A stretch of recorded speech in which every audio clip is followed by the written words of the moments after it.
Jordan, well, great to see you, first of all. It's been 11 years since I last interviewed you at CNN. The movie just came out, right? Wolf of Wall Street had just come out. Your life was literally exploding in a way you didn't really understand or what was going to happen. But what's been your life like since then?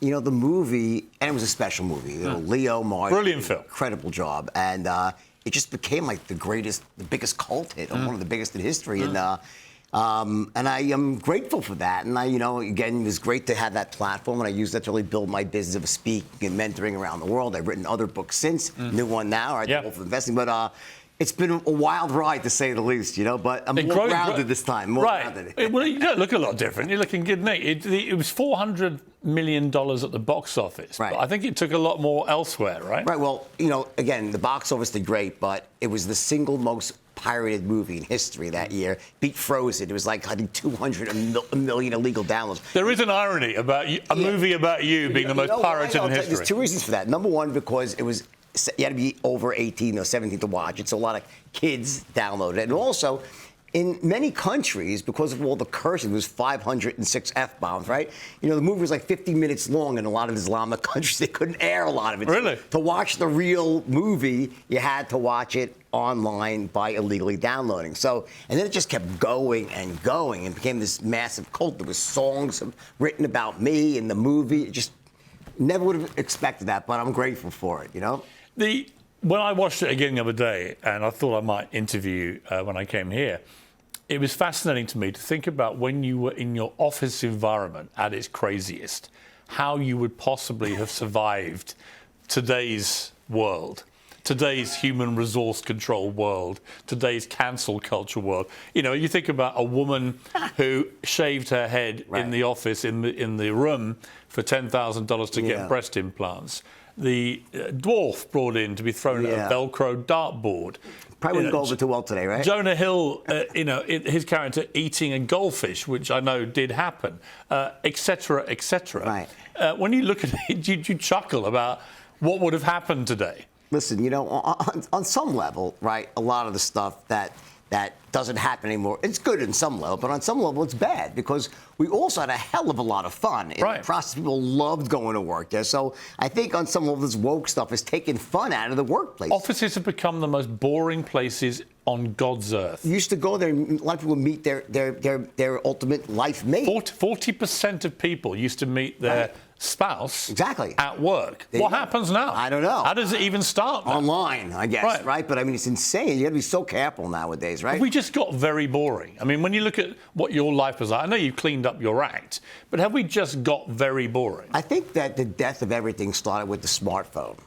You used to be able to kind of get away with stuff, like it wasn't being collated, photographed, and posted online. Social media has turned everything into basically, a fishbowl and a cesspool. Would you have felt neutered by a cell phone? I think so, but I can't imagine us being any different than we were. We were young and wild, and I've watched it slowly, incrementally get more sane, the world, so to speak. Then it just went nuts with all the woke stuff, and it was necessary, some of it. Some of the stuff was in Me Too was necessary, but a lot of it is like anything else is wild overcorrection. It goes to the other side, and, it's got to... Now, hopefully, it's starting to make its way back to the middle. So hopefully we'll end up in a better version of what we once had, which was the fun without, some of the madness, but still some madness. I just think it's still good. When you go out and about and you're in a restaurant or a bar or whatever, I mean, is there just a constant pressure from people for you to be that guy? Like people, listen, people always come up to me and they're always really nice and they love the movie, they love the books, they love my speeches. But a lot of them say, was it really that crazy? I'm like, it was worse. We were wild. Well, you told me last time, I think it may have been at your bachelor party, that something happened that was so depraved. You couldn't even tell me on air. Yeah, and even though it's on YouTube. This show is called Uncensored. Yeah, well, it's so bad. I got to say, I have a wife now for the last 4 years. Great, young, beautiful, amazing wife. Does she know what it was? Thankfully, when we first met, she spoke Spanish, not English. Now she speaks fluent English, right? So, in the beginning, she couldn't quite figure it out, but I think now she's like, I don't even want to know. But there's people still missing from my bachelor party. I think we never found them. It was like 15 years ago, 25 years ago. No one knows where they are. But it was pretty wild. You said a really interesting thing last time we met, and it was that you spent a lot of time with Leo DiCaprio. And apart from the fact he'd never taken drugs, and you had to show him what it's like when you're off your head on Quaaludes, which he managed to replicate very convincingly, from what I hear. But it was interesting to me. You were talking about, there was a quote I read to you from Leo, in which he had completely accepted that there were two Jordan Belforts. Right. Life before incarceration and life after incarceration. Yeah. He'd absolutely respected that journey you'd been on, and was incredibly praiseworthy about you as a human being, which meant a lot to you at the time. It did, yeah. But do you get that from everyone, or are there still a lot of people who say, you know what, I watched the movie and it's fine, but there were a lot of people that you took to the cleaners with your criminal activity, and we shouldn't be celebrating someone like you. Do you still get that or not? A lot less after the crisis, in 2008, 2009, right? I think people have come to realize that Wall Street is a very dangerous place, and it's very hard pressed to find any firm that, if you look at, for example, any great financial crime, who's in the middle of it? Usually Goldman Sachs, right? And that's not to say they don't do great things as well. And this book that I wrote is about that, because Wall Street is massively corrupt, right? It's an unlevel playing field that, puts the little guy at a huge disadvantage, yet Wall Street still creates massive value, and it's necessary for the economy. So the question is, how do you participate? How do you extract your fair share of the value that Wall Street creates without getting sucked into the dark side, which I was once a part of, and get your money either taken from you quickly or slowly, or just get bled dry by engaging in things they recommend, like short-term trading? Because people I know that knew you in your heyday, they said the thing about Jordan was he would have been a billionaire anyway without any criminal activity. You were that good as a trader, as a guy that understood money, that you didn't ever need to cross that line. And you talk very openly and honestly about crossing the line. I'm not going to re-legislate all that. But it was interesting to me that people felt you had that natural thing. And your success as a sort of motivational speaker and advisor, and you write these hugely popular books and so on. When you read them, you think, well, this guy's just really smart, right? And you are. Well, I can thank my parents for that. But I think, it's true. And I think the sad part is if I wouldn't have, taken that left turn at Albuquerque, so to speak, right? I probably would have made 10 or 20 billion because I would have hit the internet bubble. Right. And I was taking companies public. So, and I think one of the lessons, and it's not in this book, this is more on how to invest your money wisely without getting sucked in. But in other books I've read, I speak about, one of the biggest mistakes people make is that, you could cut a few corners and make money a little bit quicker. But the big money, the real big money, that takes time, and you can't cut corners, because if you do, there's something you can cut. But you can't just go, if you're not giving value to people, if you're not providing some massive value, that's not going to be sustainable. And to make the billions, you got to be giving value. And you can always monetize value, but you got to be giving value. Somebody watching this who maybe likes to dabble a bit in stocks and shares and so on, maybe a bit of property, whatever it may be, what is the best way to be successful with money, to beat the system which is so skewed against the ordinary guy? So this is really simple, and this is what the book is about. So property is a separate issue here, but talking about stocks, there's two parts of money. Okay, you got to make a certain amount of money, right? And you also have to not spend more than you make. That's sort of the budgeting side of things, right? But assuming that you make some amount of money, have a bit left over, whether it's small or large, the real question is, what do you do with that money? How do you put that money to work in the markets so that when you're ready to retire one day, you have a giant nest egg waiting for you? And the irony is that all the things that you might think you should do are what you shouldn't be doing. Like, for example, trying to find a young winning stock and then, buy it and sell it and make a big profit, or time the market, or, which sector should I be in? All that stuff is just bullshit. It doesn't work. Human beings by nature are terrible stock pickers. We sell when we should buy, we buy when we should sell. The simple way is you want to buy the entire market, is an index, the S&P 500. And you want to buy it and hold it. And you could start with a little bit of money or a lot of money. It could be $10,000. It could be $1 million, right? But the key is you want to make little contributions every month, every quarter, right? And let time do the heavy lifting. But what about the Warren Buffett way? That's his way. Well, his way, he actually believes, he studies individual companies very, very carefully. Right. and then he invests for the long term in companies that he believes are very well run and have a regular cash flow. So people, American Express, Coca-Cola, all that kind of stuff. And he's one of the wealthiest investors in history. Is that really what you're talking about? Where you choose? Yes. I mean, he has a portfolio of stocks, but he's in there for the very long term. That's exactly what I'm talking about. If you ask Warren Buffett, he says this exact thing. I did ask him, and that's what he said. He said buy the S&P 500, buy all the best companies, and hold them for the long term. How many should you have? All of them. There's 500. That's right, all 500. You buy it in one trade. It's the most economical, tax-efficient you buy the way. whole shebang. Buy all of them. Why? But that's not what Warren does. On some level, it is. Now, again, he only has like under 20 stocks he owns, right? There's a difference, though. So there are about maybe 3 or 4 people in the world that can beat the S&P 500. He's one of them. All these other hedge funds and mutual funds, they don't even beat the index each year. On average, they underperform the index, and after all their fees and commissions and performance bonuses... Okay, but I just want to throw it back here. Part of the thing of being an investor in the stock market is the fun of it. It's a bit like betting on horses. Right. You're sucking the fun out of it with this strategy. No. Because you're saying just put it all into this thing. Yeah. Nothing, it's not going to... All you'll see is that one index fluctuating in value. Up and down, and probably over time it'll keep ticking up. It's very safe. It's very un-early Jordan. Right. Well, here's the difference, though. Where's the fun? The fun is you should set aside 5 to 10% of your money and do exactly what you're saying. Have fun, speculate, trade in and out. But listen, you know what's fun? Retiring and being frickin' rich. You know what sucks and is no fun? Retiring and being frickin' poor. Okay? As I always said in the movie, I've been rich, I've been poor, I choose rich every time. Where are you now? Thankfully, I'm wealthy. How rich are you now? I don't want to say, but I thankfully do very, very guess? well. What? Can I guess? Can you guess? You can guess. If I was a guessing man from when I last saw you to now, 30 million. Okay, well, listen. Dollars. Again, I do very, very Am I in the ballpark?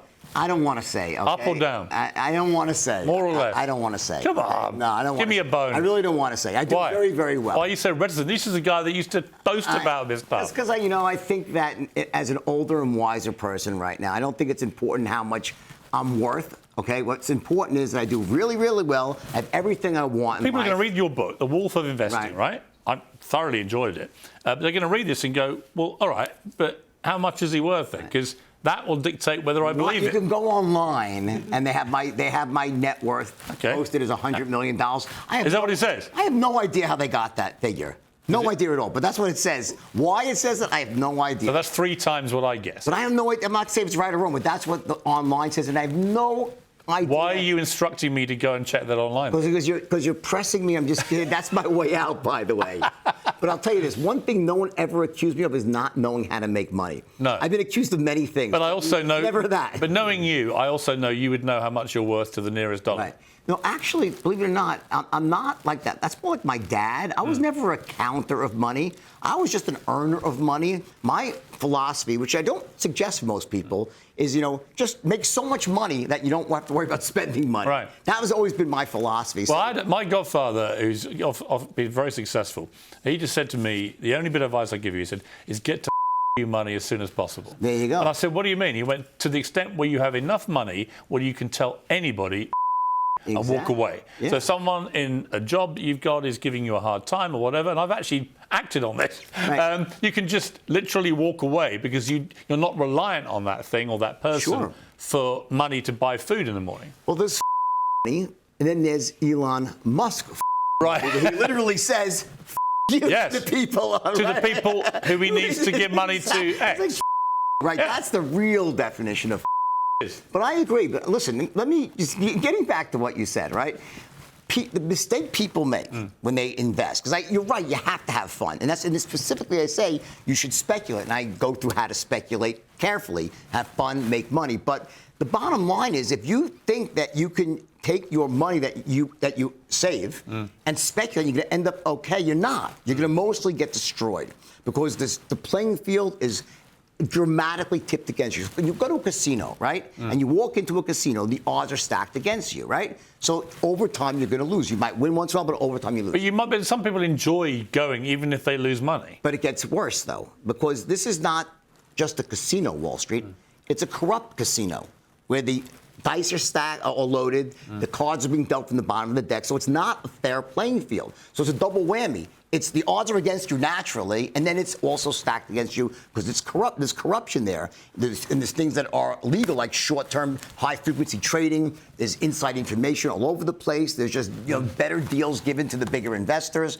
So the answer is you extract the value by investing in the S&P 500. And by the way, they're constantly changing out companies. So you always have the best companies. And then you still have the fun by taking some money that you have and go do whatever you want. You want to go and buy and sell crypto and tokens or NFTs or short-term. Do you believe in Bitcoin?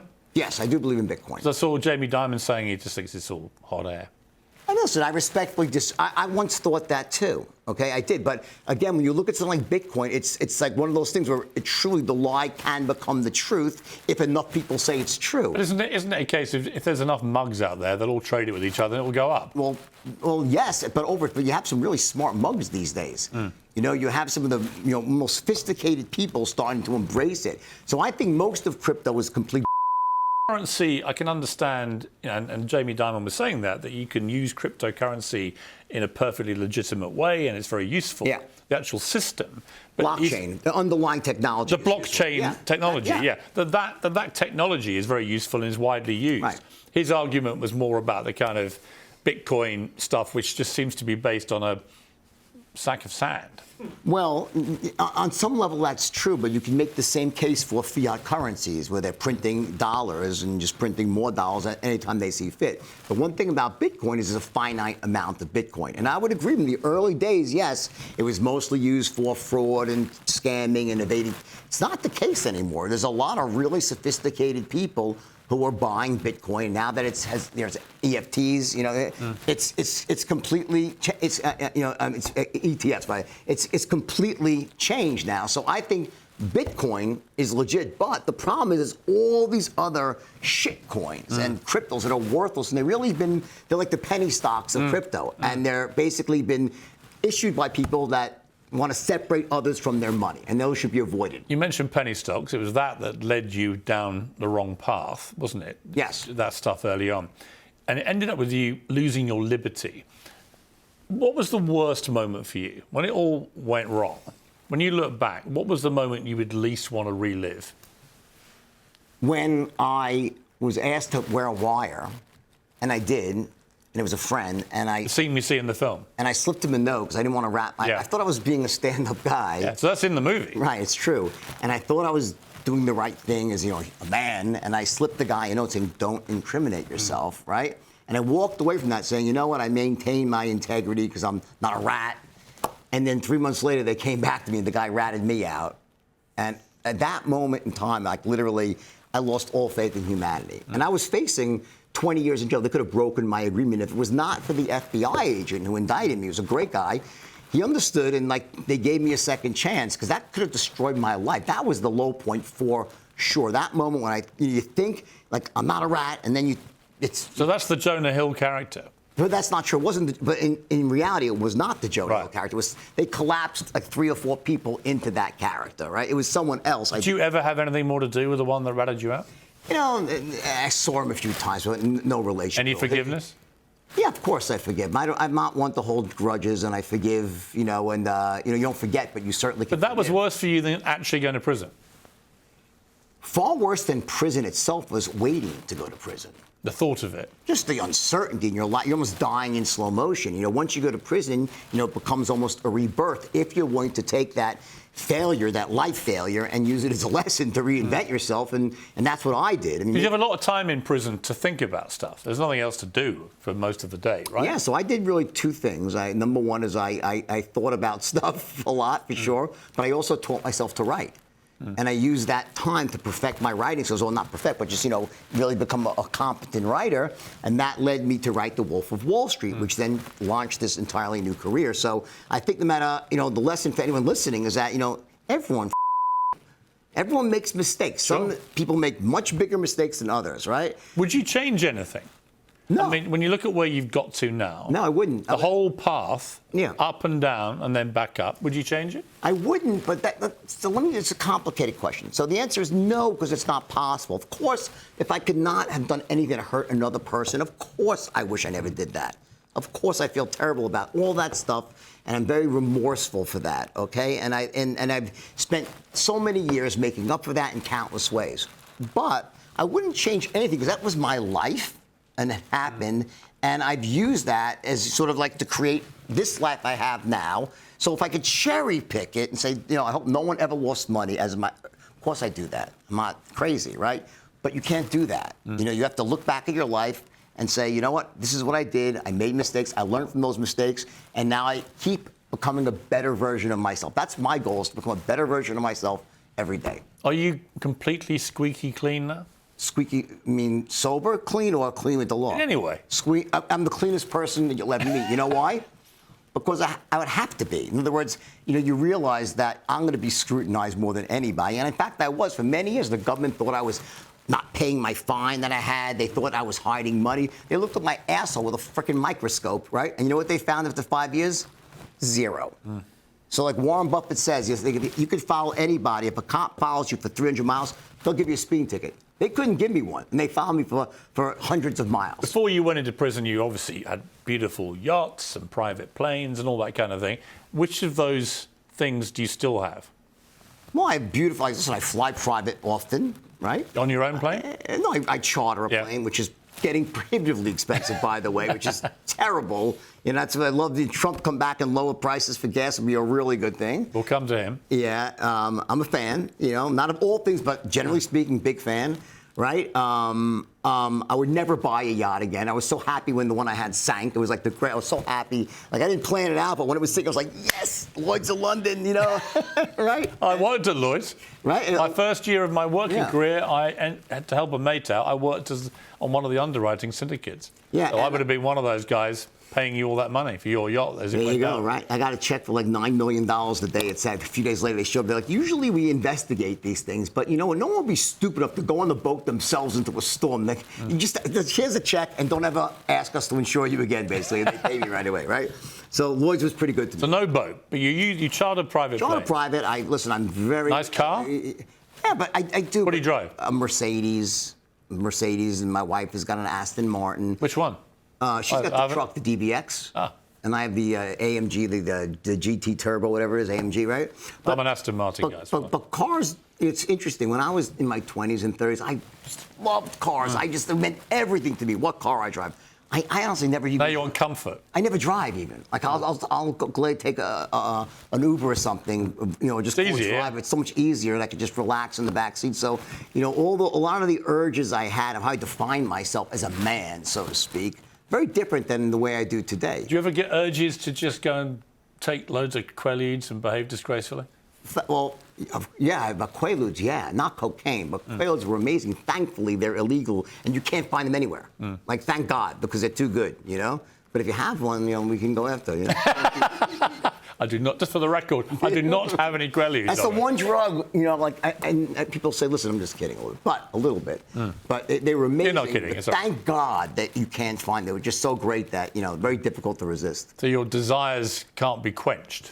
Oh, again. You're probably kidding. Yeah, listen, I drink a little bit here and there, don't use drugs. The things that make sense in your 20s and 30s don't make sense. It gets a bit more difficult to recover. When you didn't have your liberty, what was the thing you missed most about liberty, freedom?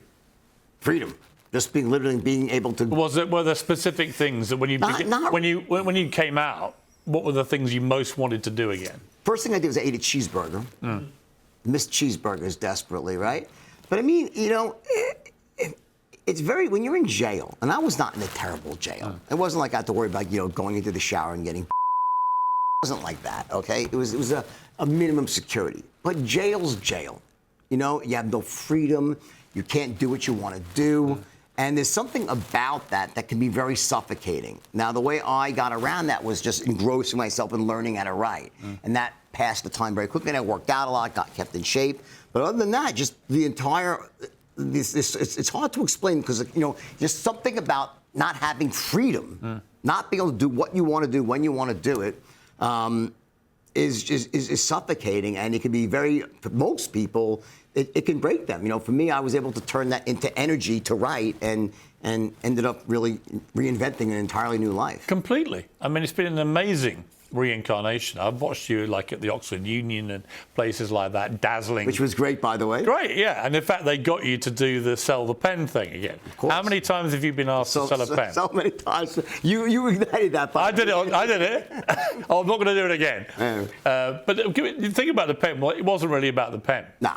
You know, you would do the thing and it was a very effective stunt.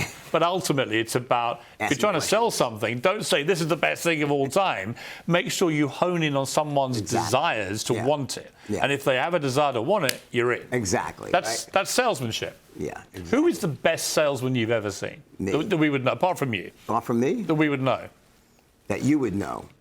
Wow, Elon Musk is a hell of a salesman. Yeah. I mean, but he's selling big dreams, and But is he a salesman so much as just a brilliant engineer? No, he's both. I mean, I don't think Elon Musk is necessarily by salesman. I think it's someone who could sell you anything, even if the actual thing he's selling is not that great. Whereas Musk, I always think there's a high quality control on the stuff he does, right? Whether it's the electric vehicles, whether it's SpaceX and stuff. This is very high tech. Many of his things fail and don't work, by the way, right? So, but the thing with Elon Musk is that he's able to get people believing in him, in his vision for the future, for sustained periods of time. Yeah. Like if you go back to the history of SpaceX, they were like this close to one failed launch away. And Tesla.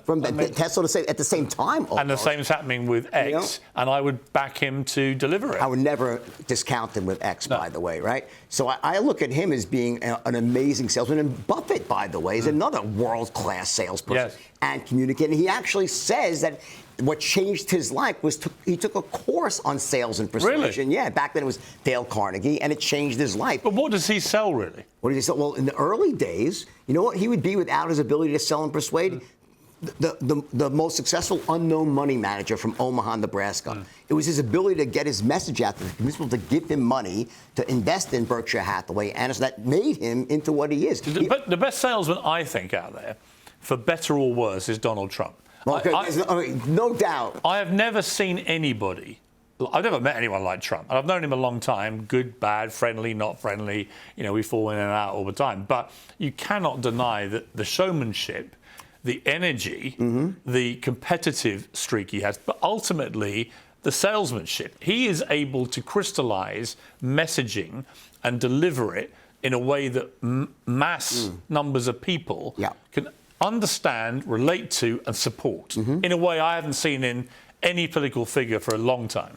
So I think that yes, it's true, but he's also an amazing marketer and promoter. Well, isn't marketing and salesmanship similar? They're two sides of the same coin. Marketing is sort of like bringing someone to the next step in the process, right? Selling is actually closing the deal. If you look at Donald Trump, I'll tell you one thing he has that I've never seen, an uncanny sense of what the average person needs to hear. Yes. And it's unbelievable. You know, very big themes, very simple themes, repeating them again and again. That's and again. the trick. And he must be the most resilient person I've ever met in my entire life. Well, I would say he's the most thin-skinned. Well, he'll react to everything. And resilient. And thick-skinned. Yeah, exactly. His skin is double-pronged. The thinnest and the thickest of anything I've ever seen in my life. It's incredible. He soaks up stuff that would kill off any other public figure. Time and again. I thought when the whole thing with I touched their pussy. Yeah. I thought that was everybody did. I thought he was done. Yeah. And I was baffled when he didn't even apologize, and I watched his numbers go up. He never apologizes. So and actually, there's a strength in that. I mean, I've demanded he apologize sometimes, but when I see people who do apologize, it very rarely does anything but make their situation worse. Yeah. Unless they sincerely are sorry, right? And they've done something which is clearly completely wrong. You know, if you were with Trump now, you'd say that what he said about that was just locker room talk, and he would mean that. Well, here's the thing, though, with Trump, though, he was a great president. Forget the Twitter posts. Okay, I get that. You might not like his style of communication, but look at the world as it was when he was president, and look at the world today. I mean, you know, there were no wars. The economy was roaring. Inflation was low. You got killed by COVID, so to speak, and the mainstream media and this whole. I mean, he went through this whole Russian collusion nonsense, right? But the country. Trump's biggest problem is this. Yes, he gets himself the in trouble. biggest problem, but that's also his greatest asset. You know, I remember talking to him when he was elected the first time, and he said, "My team want me to give up Twitter. What do you think?" I went, "Why would you? It just got you elected." Right. And all right, so I'm partly to blame for carrying on. But actually, you know, it was that unfiltered. Our show's called Uncensored. It was that unfiltered, uncensored style he had, which cut through all the normal Washington speak. People are smarter than many politicians give them credit for. And Trump, you can hate him, but he speaks a lot of truth about these important issues that matter to the average person. His gut about things like, I saw Jamie Dimon defending him. Exactly, yeah. And it's not because he's a massive Trump supporter. In fact, he's financially supported Democrats far more than Republicans. But he made the point that if you just attack all his supporters as crazies, right, 75 million people, deplorables and so on, you're missing the point of why they vote for him. They're not voting for him because they love his tweeting or because they like his personal issues or whatever. They're supporting him because they think his gut feel for things like not going to war, for things like the economy, the tax reforms he brought in, the reform of NATO, which they're now all paying their dues, all that kind of stuff, you know, actually was very effective. Yeah. I think if it hadn't been for COVID, he'd have been re-elected quite comfortably. And also, it was a huge miss in the way the Republicans viewed mail-in voting. In other words, the mail-in ballots, right? They shunned it, said, no, go down and vote on Election Day. And the Democrats embraced it. And, you know, you had 30 days of voting versus 1 day of voting on the Republican side. So it was a huge miss in tactics as well. But, yeah, you're right. If it wasn't for COVID, he most certainly would have been Can reelected. you divorce, though, some of the effectiveness of Trump, which is undeniable, with the more outrageous stuff that comes out of his mouth and the effect it has? And the example, the classic one, being the way he fired up that crowd on January the 6th, and then we saw the result of his rhetoric actually manifesting itself in an attempt to thwart democracy at the Capitol. Yeah. I mean, you can see a link. When you're the President of the United States, this matters. Yeah, it does. But, you know, by and large, I don't look at that as an insurrection. I mean, I don't know. I mean, What would you call it? I'll call it a moment of idiocy. There was no chance they were ever going to take over the Capitol, overthrow the government. I think they were trying pretty hard. Yeah, I don't. I think when people try and play that down, I'm like, people died that day. Yeah, you know, if you look back at how many times Hillary Clinton said the election was rigged, it wasn't. I mean, they both do it, right? And yeah, he went a little bit too far for sure, but I don't look at it as democracy was. You know, I think the country's stronger than that, and the Constitution is more durable than that day. But whatever. Yes, it was wrong. I don't agree with what he did. I mean, if he was to win again, would you like to see him? What I'd like to see is no war in the Middle East. I'd like to see no war with Russia and Ukraine. What I'd like to see is low inflation. What I'd like to see is my taxes go down. I'd like to see the country energy independent and thriving again. And I'd like to see the world a safer, better place for my children and grandchildren.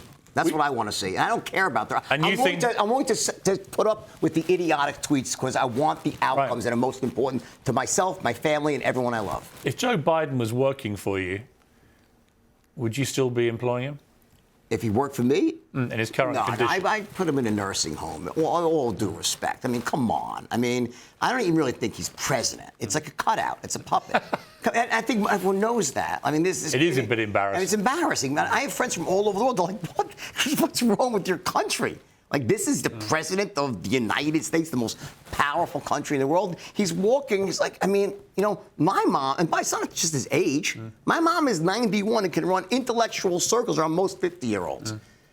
He was never that sharp. Because when I was a kid, he got thrown out of the elections because of his plagiarism, right? A Brit. He actually, who was the Brit that he stole the... that's right, he did, yeah. Right, so somehow he bounced back. Good for him. Everyone can be resilient, right? But at this point in time, I mean, it's painfully obvious that he's not all there anymore. He's just not. So, you know, they should put a real candidate up there. You know, who's running things there? I'm not quite sure. I suspect it's probably Obama and that whole crew still running things. And he's just like, who's the perfect cutout? We can just have that. He'll do whatever we say. And that's really what he is and why he was put up in the last election. Has the world's biggest female movie star, Margot Robbie, thanked you yet for you propelling her career? She did. Really? Yeah, she did. We had a really funny situation where I was in Australia with my kids was there going to school, right? And I pulled in some random restaurant. When was this? This is like 6 years ago. And I pulled into some random restaurant in the middle of nowhere. And we ended up in the same restaurant in the Gold Coast of Australia. Really? Yeah. And we hugged, and she's like, oh my God, wow, what an outcome. And she's, thank you. It was the great. But let me tell you this, though. She is incredibly talented. Yes. This is no accident. And she's very smart because she's also producing this stuff, right? No accident. Through her company, which is now doing gangbusters. Yeah, I think if it wouldn't have been the Wolf of Wall Street, it would have been something else. When you saw Barbie grossing over $1 billion, were you like, you know what, Margot, that's on me. Without me, this chain of events doesn't happen. Yeah, I don't really. I think she would have been a star no matter what. I think she was destined. Are you a Barbie fan? No. No. Not because of the woke stuff. I just didn't like the movie. I don't like that. I find it hard to buy. Once they mentioned patriarchy for the 10th time. Oh, my God. I was like, can you shut up? But besides that, I don't like the whole, there's too much suspension of disbelief for me. So, too difficult. Yeah, I couldn't really watch it. I agree. I found it. But a lot of people I know loved it. Yeah, I can't see how. Because a lot of women thought, great, this makes women look great. Ken's an idiot. I was hoping I would like it, by the way. I wasn't wanting to hate it because it's Margot. I love Margot. I wanted to love it, and it started off okay, and then I was like, oh my God, this is just awful. And especially at the ending with the guitar singing, stop it! I want to kill myself. I'm the same. I found it almost unwatchable. Really? I'm like, really? Yeah. No, I think she's a brilliant actress. I met her actually at an Oscars party. Very charming, great actress. I think she's a very talented person, not just on screen, but the production company she set up and everything. It's all great. But I thought Barbie sucked. Yeah, it was horrendous. It was bad. Have you seen Leo since? Yeah. I saw him. You still see it? Yeah, I saw him about 6 months ago. Yeah. Where? It was in Cannes Film Festival. We ran into each other. What happens when you see each other? Oh, he hugged me. He said something really nice. He goes, you know what? I think we made one of the last great movies. Did he? He goes, they can't make movies like that anymore. No, he goes, they just can't. They can't. There would be somebody from Human Resources saying you can't have a dwarf being thrown at a Velcro dartboard. You know what he said also? He goes, I never saw Marty so happy and at ease than when he was filming that movie. Really? He's usually much different. He was so happy and laughing. He goes, just to watch Marty. And I think on some level, the movie is an expression of how much Marty enjoyed himself. The whole thing. Because I find, excuse me, I find so many movies now very boring. I get told they're brilliant. Yeah. I sit and try and watch them. Hollywood seems to have lost that ability to just be pure entertainment. Yeah. One of the exceptions, Top Gun Maverick. That was great. Which was one of a great sequel to a movie I loved, but it was just pure entertainment. Yeah. I went with two of my sons in their 20s, and we were punching the air and having a great afternoon. I was like, that's what movie going should be. I think what's wrong, a couple of things. Number one, too much reliance on special effects and not enough on the story. Top Gun Maverick had an amazing story. Yeah. Right? But so much of the stuff, even I loved Avengers, then it got crazy with just too much CGI and then the woke infused in. So I think there's a real problem right now. And I think TV shows are much more interesting these days than movies. I found myself watching a lot more TV streaming than movies, and hopefully it will change, Well, the pandemic changed our viewing patterns, didn't it? It did. Well, again, and we ended up watching every single movie ever made, and then got into box sets, which were great because they could last 3-4 days. But I went to the movies to see Top Gun. I went to the theater for same with me. I went to the theater. The last time I went to the movies was Top Gun. Me too. Because I wanted to see it on a big screen. Exactly. So if it's great, you'll go. When you see Davos, the whole setup of Davos, what do you think of it?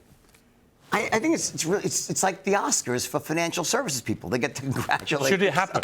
No, it's not. They all go in on their private planes and preach about climate change. We have some random woman from the Amazon rainforest coughing on them, right? And I'm like, what am I watching here? It's a networking opportunity for rich people. It's, a self-congratulatory, nonsensical bunch of bull, right? And it's so out of touch with the real problems of the world. And just, I know that because John Kerry went there. So what does that say, right? Well, he was jumped about because he uses more private planes than anybody in history. Yeah. And there is a contradiction there because I sort of think, well, the one thing we learned in the pandemic, other than to watch everything on TV and movies, was we also learned that you don't have to be with each other physically to have a meeting. Yeah. Why, if you're having a meeting about things like climate change, as Kerry does, do you not just do it remotely and save your carbon footprint? Because you can't get the statue. Right, right. I crashed his wife's plane, Theresa Hines. You did? I chartered that plane. I think they were married back then. Yeah, and I chartered it, and coming back from, I think, St. Martin many years ago, or St. Thomas, and landed in a snowstorm in Farmingdale, Long Island, and crashed the plane. Really? Oh, yeah. You nearly died on John Kerry's wife's plane. Yes, true story. That would have been a great ending for you. I know, right?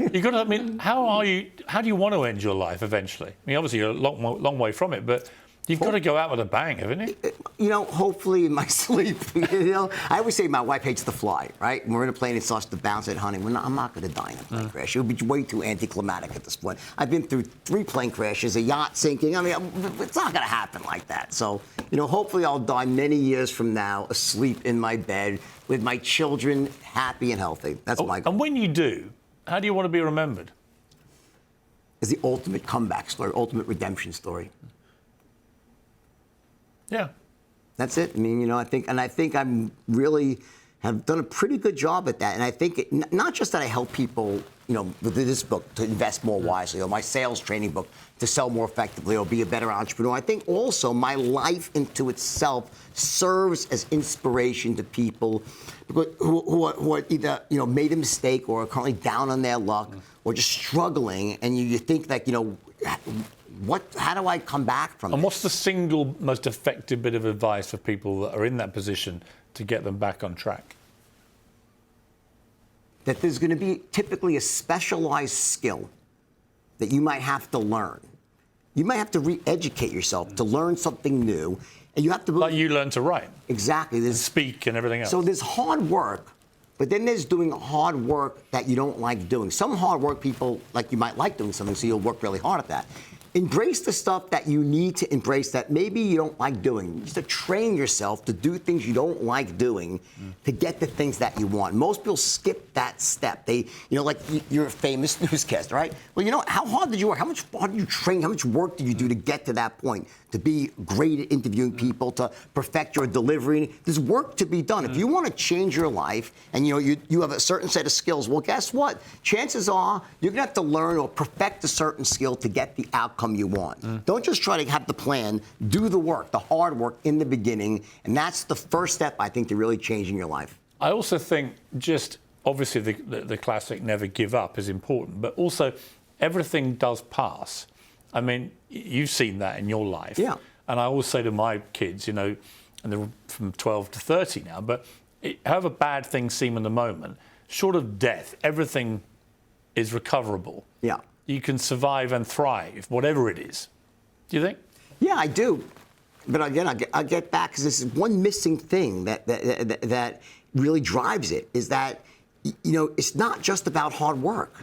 It's not never give up, because if you just keep doing the same thing again and again... It's about changing your own... It's something about you. You might have to change something about yourself. Either learn a new skill, you know, build yourself emotionally, become more resilient, but you can't just be the same person and expect different results. You have to grow yourself.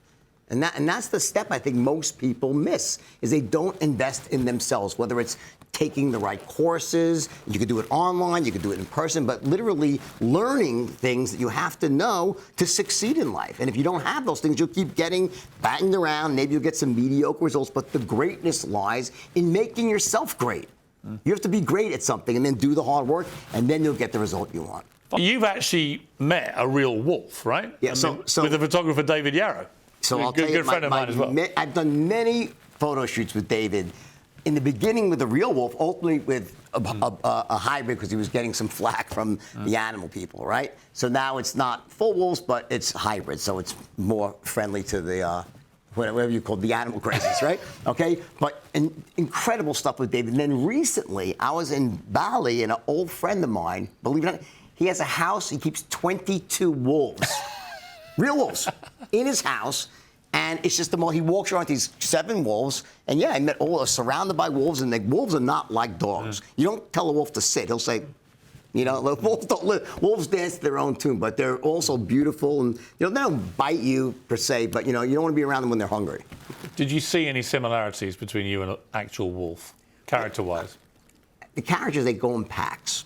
I had my pack, my wolf pack back then, right? It wasn't just me. I was the leader of the pack. I was the alpha wolf. But, you know, you always have a pack of wolves, and wolves are very intelligent, and they always find a way. That's the thing about wolves. They always find a way. And they'll kill anything that gets in their way. If it gets in their way, especially if they're hungry. Great to see you, Jordan. You too. Let's not leave it another 12 years. I enjoyed it. For sure. Good to see you.